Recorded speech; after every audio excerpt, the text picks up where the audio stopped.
राजस्थान के पूर्व मुख्यमंत्री अशोक गहलोत सीकर आए। कांग्रेस के वरिष्ठ नेता सोमनाथ त्रिहन के निधन पर शोक व्यक्त कर श्रद्धांजलि अर्पित करी।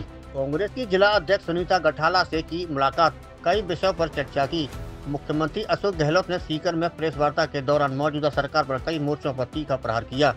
उन्होंने SIR स्पेशल इंटरेस्ट रिवीजन प्रक्रिया में अत्यधिक दबाव, अव्यवस्था और अल्प समय सीमा को लेकर गंभीर सवाल खड़े किए। देश भर में BLO की असामयिक मौतों इस हड़बड़ी का परिणाम है। सरकार को इसका जवाब देना ही होगा। कार्यों की पोस्टिंग पर पलटवार गहलोत ने भाजपा सरकार पर करारा वार करते हुए कहा कि उनकी कार्यकाल में जिन अधिकारियों पर भाजपा ने भ्रष्टाचार के आरोप लगाए थे, वही अधिकारी आज फिर सरकार की पसंद पर बन बैठे हैं। पोस्टिंग मुख्यमंत्री का विशेष अधिकार है, लेकिन जब आप उन्हीं अधिकारियों को फिर से प्रमुख पदों पर लगा रहे हैं तो साफ है कि तब तक लगाए गए आरोप झूठे और राजनीतिक थे। जनहित योजनाओं पर रोक क्यों, गहलोत ने आरोप लगाया। सड़कों की हालात को लेकर भी गहलोत ने किया वार। पूर्व मुख्यमंत्री ने राज्य की सड़कों की बदहाल स्थिति पर चिंता जताई। सड़कें टूटती हैं, लेकिन राजस्थान की सरकारों में ऐसे गड्ढे बढ़ गए हैं कि चलना मुश्किल हो गया है। जब तक नई सड़कें नहीं बनती, सरकार को अभियान चलाकर कम से कम गड्ढे तो भरने चाहिए। वोट चोरी का नारा क्यों दिया उन्होंने?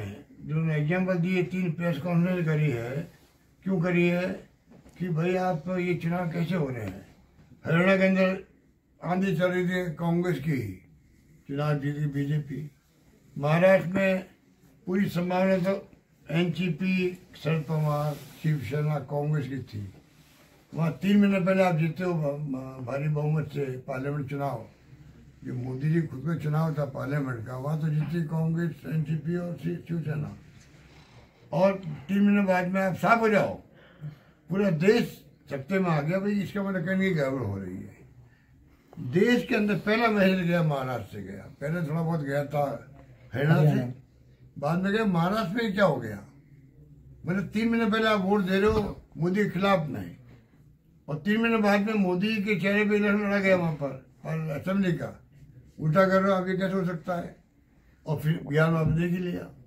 इसलिए आज 14 तारीख जो रैली है जो हमारे मैदान के अंदर वहाँ, वो इसीलिए हो रही है कांग्रेस की तरफ से, कम से कम जनता को बताएं कि देश में हो क्या रहा है, लोकतंत्र बचेगा कि नहीं बचेगा।